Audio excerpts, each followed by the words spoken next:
Hi praise lord, నా పేరు Anand. Welcome to the scripture together YouTube channel.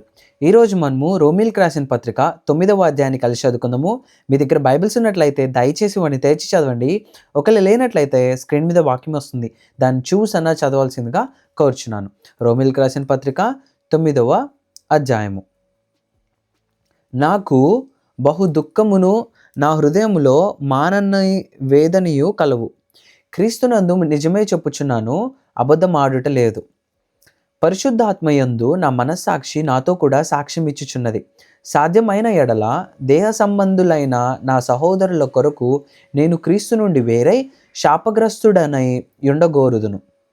వీరు ఇశ్రాయేలీయులు, దత్తపుత్రత్వమును, మహిమయు, నిబంధనలను, ధర్మశాస్త్ర ప్రధానమును, అర్చనాచారాదులను, వాగ్దానములను వీరివి.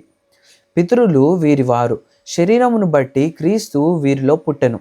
ఈయన సర్వాధికారి అయిన దేవుడై ఉండి నిరంతరము స్తోత్రార్హుడై ఉన్నాడు. ఆమెన్. అయితే దేవుని మాట తప్పిపోయినట్టు కాదు.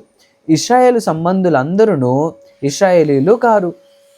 అబ్రహాము సంతానమైనంత మాత్రము చేత అందరూ పిల్లలు కారు గాని ఇస్సాకు వల్లనైనది నీ సంతానం అనబడును. అనగా శరీర సంబంధమైన పిల్లలు దేవుని పిల్లలు కారు గాని వాగ్దాన సంబంధులైన పిల్లలు సంతానమని ఎంచబడుదురు.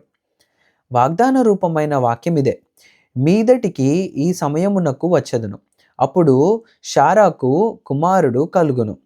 అంతేకాదు, రెబ్కా మన తండ్రి అయిన ఇస్సాకు అను ఒకని వలన గర్భవతి అయినప్పుడు ఏర్పాటును అనుసరించిన దేవుని సంకల్పము క్రియల మూలముగా కాక పిలుచువాని మూలంగానే నిలకడగా ఉండు నిమిత్తము పిల్లలింక పుట్టక మేలైనను కీడైనను చేయక ముందే పెద్దవాడు చిన్నవానికి దాసుడగును అని ఆమెతో చెప్పబడెను.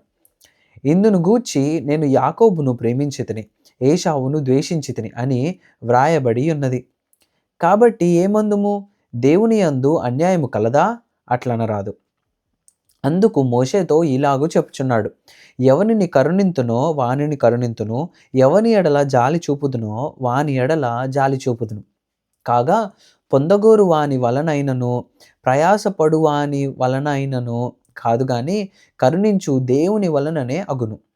మరియు లేఖనము ఫరోతో ఇలాగు చెప్పెను: నేను నీయందు నా బలము చూపుటకును నా నామము భూలోకమందంతటా ప్రచురమగుటకును అందునిమిత్తమే నిన్ను నియమించితిని. కావున ఆయన ఎవరిని కరుణింపగోరునో వానిని కరుణించును, ఎవరిని కఠినపరచగోరునో వాని కఠినపరచును. అట్లయితే ఆయన చిత్తమును ఎదిరించిన వాడెవడు? ఆయన ఇకను నేరము మోపనేలా అని నీవు నాతో చెప్పుదువు. అవును గాని ఓ మనుష్యుడా, దేవునికి ఎదురు చెప్పుటకు నీవెవడువు? నన్నెందుకు ఇలాగు చేసితివని రూపింపబడినది రూపించిన వానితో చెప్పునా? ఒక ముద్దలో నుండియే యొక్క ఘటము ఘనతకును ఒకటి ఘనహీనతకును చేయుటకు మంటి మీద కుమ్మరివానికి అధికారము లేదా?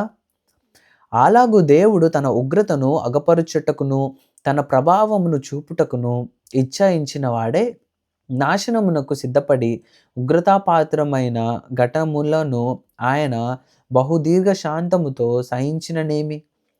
మరియు మహిమ పొందుటకు ఆయన ముందుగా సిద్ధపరిచిన కరుణాపాత్ర ఘటముల ఎడల, అనగా యూదులలో నుండి మాత్రము కాక అన్యజనములలో నుండి ఆయన పిలిచిన మన ఎడల తన మహిమైశ్వర్యము కనుపరచవలెనని ఉన్న నేమి. ఆ ప్రకారము నా ప్రజలు కాని వారికి నా ప్రజలనియో, ప్రియురాలు కాని దానికి ప్రియురాలనియో పేరు పెట్టుదును.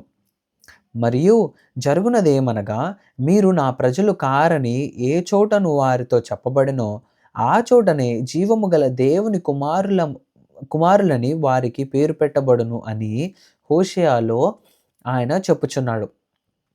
మరియు ప్రభువు తన మాట సమాప్తము చేసి క్లుప్తపరిచి భూలోకమునందు దానిని నెరవేర్చును గనుక ఇశ్రాయేలు కుమారుల సంఖ్య సముద్రపు ఇసుకల వలె ఉండినను శేషమే రక్షింపబడునని యెషయాయు ఇశ్రాయేలును గూర్చి బిగ్గరగా పలుకుచున్నాడు.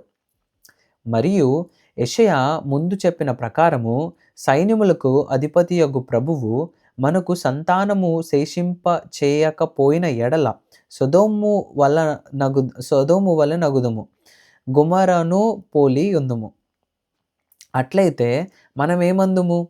నీతిని వెంటాడని అన్యజనులు నీతిని, అనగా విశ్వాస మూలమైన నీతిని పొందిరి. అయితే ఇశ్రాయేలు నీతి కారణమైన నియమమును వెంటాడినను ఆ నియమమును అందుకొనలేదు. వారెందుకు అందుకొనలేదు? వారు విశ్వాస మూలముగా కాక క్రియల మూలముగానైనట్లు దానిని వెంటాడిరి.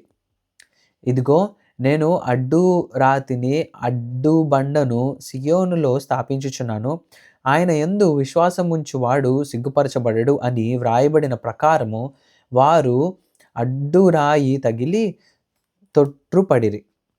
దేవుడిచ్చిన ఈ వాక్యము దీవించును గాక. ఆమేన్.